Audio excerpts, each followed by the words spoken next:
Okay, introducing next special podcast guest on my show here in the UK. I'm joined by Ellie Laliberte joining me for a conversation, just to tell us about what she does and so on. Welcome to my show, Ellie. First, how are we doing today? Thank you. I'm doing very well. Thank you. And you? Yeah, great to hear it. I'm not too bad here in the UK. The sun is shining finally, so that's a rarity. So Yeah. all good around. So Ellie, where are you in the world right now? I am in Ontario, Canada. Yeah, I'm in the area of Ottawa. So in Oh, Canada. what's it like over there at the moment? Right now it's very, very warm. We do have a lot of sun here. We've had a really hot summer. I would say it's rare that it's this hot, but we're not complaining. Real. A lot of And rain here right now. I just wanted to get you on because I know you like to share like your experiences and life experiences and so on.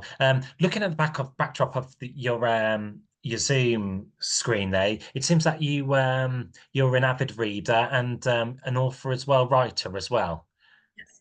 Yes, exactly. I'm an author. I'm a uh, published author of now two books. I have a first book that I wrote when I was 27 years old, and then spontaneously had a second book inside of me, little did I know, that I wrote back in December, and now it's going to be officially published on August 6th, 2024. So yeah, in 6 days actually. So it's really exciting. Yeah. And what's the name of the book? And is it like say available on all good outlets like Amazon and so on? Yeah, so the name of the book is called Letters from You to You, and it's going to be available on Amazon, everywhere on Amazon. So Amazon UK, I'm imagining, and Amazon.ca and .com. Yeah. Great. So not only do you do authoring and writing, do you do a bit of like philosophy? I know like positive mottos and adages and phrases, laws of attraction. I know you promote that heavily as well. Yeah, so the book, so that I can give you just a little bit of what the book is about. This book has been written from the perspective of like if it was you that is reading yourself.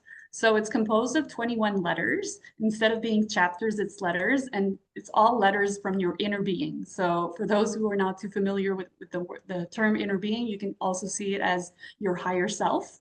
So it's really a cool concept. It's a unique concept. People can really just dive deep within themselves through these letters, and they're all titled with different subjects. So it's a cool concept because you can read the entire book once, and then from there, whatever is calling you, kind of like I'll give you an example. I have a book that is called Time. So that's my first, letter. That's my first letter. It's called Time. So if you're struggling with time in your life at one point where you're always running after time, or a lot of people, that's the way that they live their lives, unfortunately.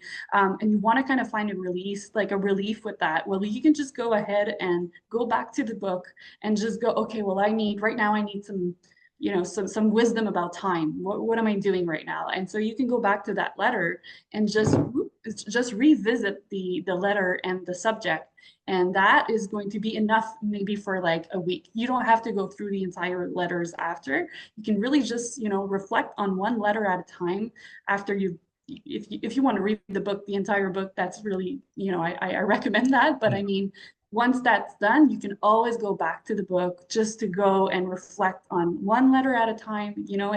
It's a concept where I try to teach people that your inner being, your higher self, is always wanting to speak to you.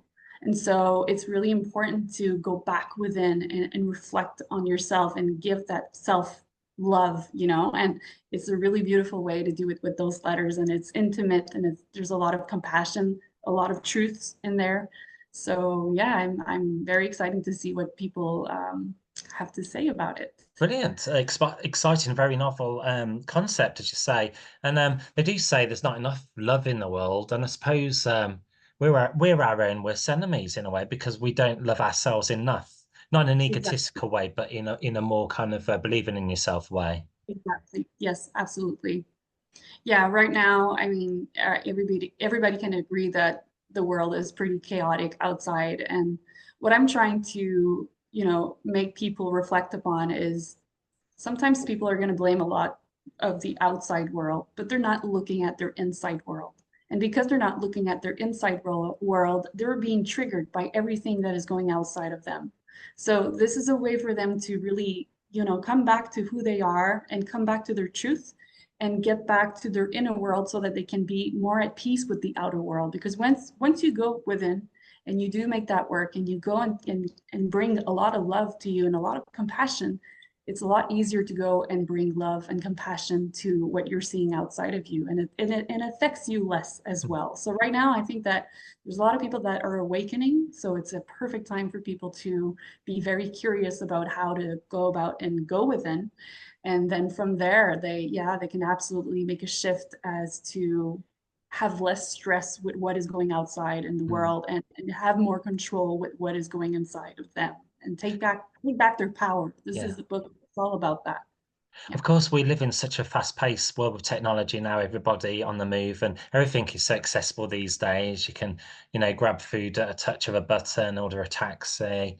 And as you say, more people need to just take a step back and, have some me time, Yeah, and I think that sometimes people think that that is very selfish, but then we have to break that kind of, misconception that it's not, like you said before, it's not an egotistical thing. It is very, it's actually the opposite. When you do take the time to reconnect with who you are and know who you are able to then be much more loving to other people and more attentive and more caring, because you took that time to really be well with who you are before, right? So I always say you can't take care of someone, and you can't absolutely not can save someone if you are not even, taking care of yourself well, and saving yourself, right? So yeah, it means that people just got to get back to disciplining themselves. It's a lot of discipline. And I think that sometimes,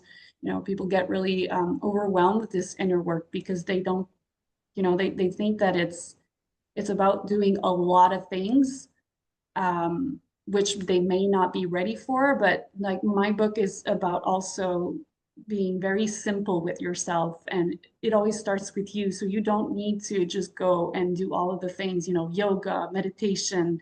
Of course you want to do that at one point too. You want to find what works for you, but I think that the most important thing, the most simplest thing, is just to sit in silence with yourself. And it might seem really scary to do that, because people have a hard time just sitting like 5 minutes without thinking about something that they need to go do and being distracted from the outside world. But there is so much simplicity in just doing and just being disciplined with yourself, and taking care of yourself that way first. And then from there, you can know what you like and what you want to implement in your life that is going to help you create a routine around the inner work.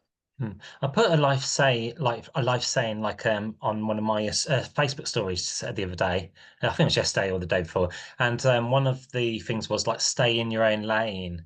Don't be naturally concerned about whatever people are up to. Whatever field or artistic field, everyone seems to be competing against each other. But when you focus on your own energy, things start to come together sometimes. Absolutely. And again, that's a willpower, it's developing that muscle, which is your willpower, and really understanding that it's okay first to stay in your lane and you're not hurting anybody by doing that. Like I said, some people think that it's selfish to take care of oneself because they think that, you're being kind of like self-centered or whatever, and you're not really helping other people. But when you do that work and you do stay in your lane, you're actually helping so many people, because you're also showing the example to others that they're allowed to do that themselves. They don't have to be this people pleaser, right? Because this is what we've come to learn in society. We have to please everybody all the time, but that's not true. That's a very big lie, unfortunately, from the ego, that thinks that they need to please others to feel more alive and more liked. But it's not true. It's very exhausting for the human being, and it doesn't help too, because people that are very centered with who they are and they love who they are, they actually don't like when people try so hard to please them, because they know that they're losing themselves and they don't want that for them, you know, so Yeah. finding that balance. I wanted to ask about, like, say, cosmic forces, synchronicity as well, whether or not that has reference to your books. When you want something in life, whether it's like work or love, it doesn't always seem to happen that way. But when you're not looking for something, as I say, sometimes it materializes when you least expect it. Yes, because you know, unfortunately, most of the things that we want, and you get to a point where you learn this the hard way in a way, because you've just been so persistent. And I'm talking for myself here, but I'm sure there's a lot of people that can relate with this. But um, you get to a point where you understand that everything that you want, most of it is from a egoistic, you know, version of yourself. So it's not your authentic self that is wanting the things that you want. It's mostly the ego that is wanting those things. And because of that, absolutely, you're not going to, most of the time, you're not going to get what you want. And then it creates disappointment all the time. So the ego is always winning, Mm, because then we want something and then we're not getting it, or we're getting it in a different way that we thought we would get it, and then we're still not satisfied. So it's always this loop, this cycle of patterns, just keeping us in this lack mentality of always, you know, mm, never being satisfied with what we have in our lives.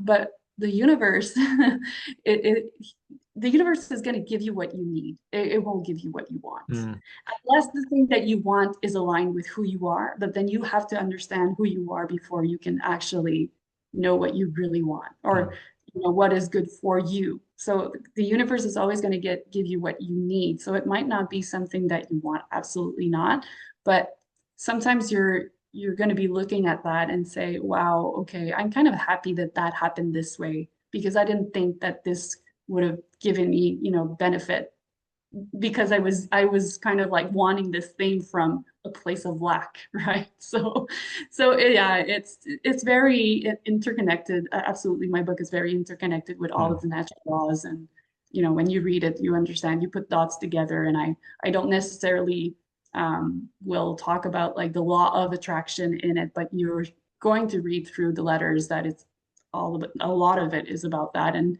in the impersonal life that you're living as well, where yeah. again, it's not about what you want, it's about what you need. And then from there, sometimes what you need is actually something that you want. Mm. So yeah. When you think about it, we're just a dot in an astronomical galaxy, aren't we? It's Yes, frightening, isn't it, in a way?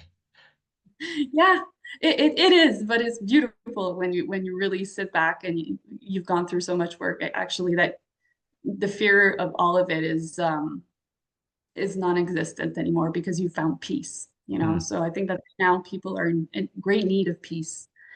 Before getting something exciting and pleasurable, I think we're all looking to be very well with who we are and having that inner peace more than anything else. yeah.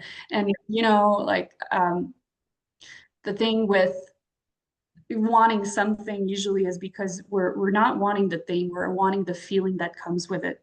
It's about the feeling, it's not about the thing per se. And people need to start understanding that. And I Mm, think that we're in a time right now where people are waking up and they're getting that. It's about the feeling. It's never about the thing. So if you can feel the feeling right now, then the thing doesn't even matter, because that's not what it's going to bring you. It's not going to bring you that mm, joy. It's mm, really how you're feeling in the moment. So you better start understanding that you need to feel it right now if you want to actually experience it in a beautiful way. Because if you're not feeling it right now, even if you do get it, you're not going to feel better. mm, That's again, it's the lie from the ego. yeah. So there's no better time than to start today, really, practicing Right? the kind of philosophy, and I guess I know you use laws of attraction, but positivity as well in a way. Yeah, and you know, the positivity is beautiful. And again, with my book, I have a mix of light and darkness in there, so that people can understand that even if you're focusing a lot on positivity, like positive affirmations and all of that, right? It won't be sustainable within you if you haven't got to do space in there. So you have so much density already and programming inside of you. So if you're always ignoring this and pushing down those feelings and not looking at it and not going to do your healing process, even if you do those positive affirmations, they won't be sustainable because that is so dense within you. So what it does, it kind of like pushes it back out the positive very, very quickly because you haven't gone through your darkness before and made space. So I always say, like, it's crucial to go through the darkness to be able to receive the light completely. Yeah. Wanted to ask about like when people want and wish and yearn for something and they're not all people, but some people, they wish for something when they've got everything already. Again, that's putting into practice that mindset. Some people might find that just a little bit tough, difficult to, think that way. Yes, well, absolutely. A lot of people are going to find this very tough because, like I said, they are programmed from their childhood and they have been taught that way, So they need to, again, they need to go and see the truth within them without all of the things outside of them to really know what is it that they really want, And it always comes down to freedom. Everybody wants to be free.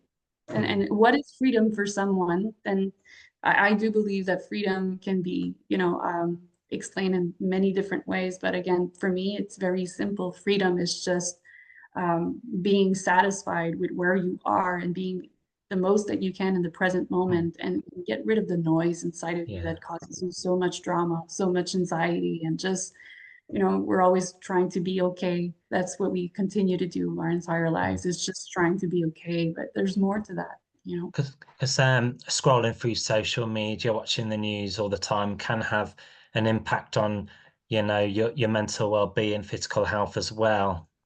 Absolutely, because people tend to watch the news because they want to stay in the drama. They think that the drama is what is keeping them alive. But that's not true. That drama is what is keeping them in that loop, in that imprisonment within themselves, that they're always feeding, they're always wanting more negativity because they want to kind of like complain about something. They want to be, I don't know, they want to participate in the drama and just like, they feel that is, normal, but we've been taught very wrongly. That's very negative. And it keeps us in ignorance of the magnificent being that we are. Like, we're just dimming our light every time that we participate in that kind of negative news. Like, I have not watched the news for almost, I would say, 20 years now. It's like I just don't do it. And it's a discipline that people need to start doing. It's like, if you want to change and you want to have a better life, well, there are things that you need to let go of. You need to stop doing because they are not helping you at all. And again, it's a willpower. Are you ready to want to be happy and free, or you want to continue to suffer? I know life has its challenges, obviously. Going to ask you, as you say, you have to go through the dark, and into dark comes the light. And people wishing and wanting, and bit of fortune as well, good fortune as well. Do you sometimes think you might need a little bit of bad luck to get the good luck? No, I don't believe in No, bad luck. Not at no. all. I feel like that's an ego construct, just to make another excuse to complain about something. I'm very much I'm outside of the victim consciousness, and I feel that people, they get attached to that. No, I do believe that there's no such thing as bad luck. I think that people, it's very impersonal. Life is impersonal. It has nothing to do with you. It has everything for you to. It has what it has to do. It is the what you're experiencing, the reality that you're experiencing is neutral, but we're always putting meaning to it from the perspective of our unhealed patterns. So this is why we're always creating the same kind of things in our lives, because we haven't healed those patterns. But really, life is what it is. And when you get to understand that you're able to be okay with what shows up and it's not about you, then that freedom really comes in, and you get out of that victim consciousness. And so you don't see your contrast as bad luck. You see the Yes. contrast as well. And I'm very much expanding right now, and I can find beauty in this, you know. Mm. So, but it takes a lot of work. Yes, I mean, like say, this is just an example. Like every day today, like a commute to work, you run for the bus and you miss it, and people say, "Oh, that's bad luck." But you can always wait for the next one. Yes, exactly. Again, it's a choice. It's a choice in your in the way that you're thinking about it. Yeah. Sure thing. And do you have like a YouTube channel yourself where people can like watch videos of like, you're talking more about this topic subject? Yes. Yeah, I do have a YouTube channel. It's Ellie Laliberte, so it's really simple. And I post some things, like I have a couple of talks that I had with people there on as well. And they can check out there are reviews as well from other authors that read the book, and they're talking about what they liked about it, or what kind of like helped them when they were reading it. And as well, I'm also an artist. I'm not just a writer. I also compose music, and I sing. And so I've done a little bit of things with my letters where there's visual with the letters, and you're hearing my voice in the background singing, and then I'm just reading out the letter. It's kind of like a 2 minutes or 3 minute songs if you want, so people can get inspired with those things. If they're not ready to buy the book, they can absolutely go see that, and they'll Yeah. have a little bit more of an idea of what it's all about and get inspired that way. Yeah, for sure. And I wanted to ask if there was one saying or adage you wake up every morning and adhere to. I started doing this only maybe a year ago. I wasn't really strong on affirmations and all that because I went through my own darkness myself. This is the reason why that book is out. So I wasn't really strong on doing affirmations. But there's something that I started doing only last year, which is when I wake up in the morning, I am really just looking at my life, and I'm saying like, today is going to be a good day, and I am open and willing to receive life. Mm, However it shows up, I'm open and willing to receive today, because I mm, think that we do have a really hard time receiving. We're always in the doing, and just want to make things happen, but we don't get that we have a co-creator with us.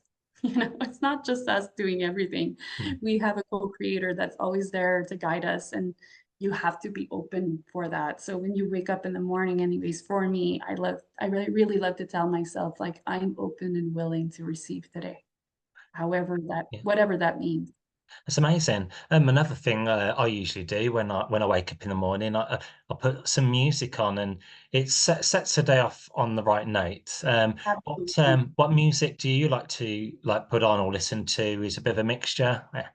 Yeah, I have a mixture of things, but I love waking up in the morning, where I can start doing a workout, and sometimes if I don't feel like doing my workout, I'm absolutely gonna dance. I do dance. So Mm, I am gonna find some really cool songs that are uplifting, because again, like, you can listen to some music with negativity in the music, sad songs or whatever like that, but mm, that's not going to help you raise your vibration. So you want to look for music that yeah. is uplifting, and the lyrics are very important, because they're going to Mm. be making an impression on your mind, whether or Mm. not you're listening to them So, attentively. yeah. So yeah, I do that in the morning sometimes too. Yeah. Beautiful. Going off slightly, I think the word is digressing here, but it's funny how when you listen to melancholy music, it kind of decreases your dopamine levels. It puts you in a kind of sad, bad mood. But when you listen to uplifting music, it seems to, put you in a positive mindset. Yeah, absolutely. There's effect. Like, music is very, very strong. Mm, It's very powerful. So it's important. And it's the same thing as if you decide to watch the news. If you decide to watch the news, you know that in those news there's going to be negativity. The mm, news is all about that, unfortunately. So you're kind of like readying yourself to be negative that day, because you're starting with that, right? So if you listen to some music that's very, I don't know, sad and very negative, well, absolutely, that's going to make an effect on your mm, consciousness that day, and you're going to start your day probably with that energy within you. So I mean, again, it's a choice. It's just that we don't make the conscious choice sometimes just because we're like, oh, that song, it has a good beat to it. Yeah, it has a good beat and there's really good rhythm to it, but like the lyrics are just Mm. really negative, like toxic even. Like Yeah. it's not, so it, and some people would say, well, yeah, well, we're not going to go to that point where we're not going to listen to some music just because of the lyrics. But I'm like, yeah, well, if you want to change and you want to put your vibration up, you're going to make that choice. And yes, Mm. you're going to do that just to help you. And I guess the best thing about your book as well, it can relate to each individual differently. Yes, absolutely. This book is for everyone. I mean, I've been asked what was my audience once, and I'm like, it's hard to define because it's just so it's kind of like ageless. Someone who's 18 could read the book and have their own perspective about their own life, and then someone who's 60 or 65 could, see it completely different from that 18-year-old. But it all comes down to you're reading from the perspective of your own inner being. So it's very, yeah, it's multi-generational, I think. And Cool. Just 1 minute ago, but do you have an official website you like to plug, where people can see everything? yeah, sure. So people can go on my website, which is lettersbyellie.com. And through there, they're going to see, the first page is about absolutely the book right now because it's going to be released on August 6th. So I'm trying to make people remind themselves of that. And they can put in their information if they want as well to reserve a copy in advance. And right now, I just did this morning. It's news for everybody. If they want to be able to win a free copy of my book, they can enter their email and their name on the form in that website, and they'll have a chance to win a copy of my book. And not only a copy of my book, but a private session with me, because I do coaching as well with this. And I actually do personalized letters from your inner being Mm. as well when you're in coaching with me. So they'll have a chance to win a private session, personalized letter, and a free copy of my book if they go and enter their contact information before August 6th. Everything That's that's going to great. be 6th. Yeah. Brilliant. Well, thanks very much for your taking time out to speak to me today. These interviews go so quickly. Maybe we'll get you on in, like, say, in the near future, because there's so much to talk about on this topic, isn't it? Like, it's very broad, expansive topic. But for now, I just want to say thank you, Ellie Laliberte, joining me on the Dennison radio show and podcast here in the UK. Thanks for taking time out to speak to me, and very nice to meet you also. Very nice to meet you as well. And thank you for inviting me on your podcast. No problem. You're welcome.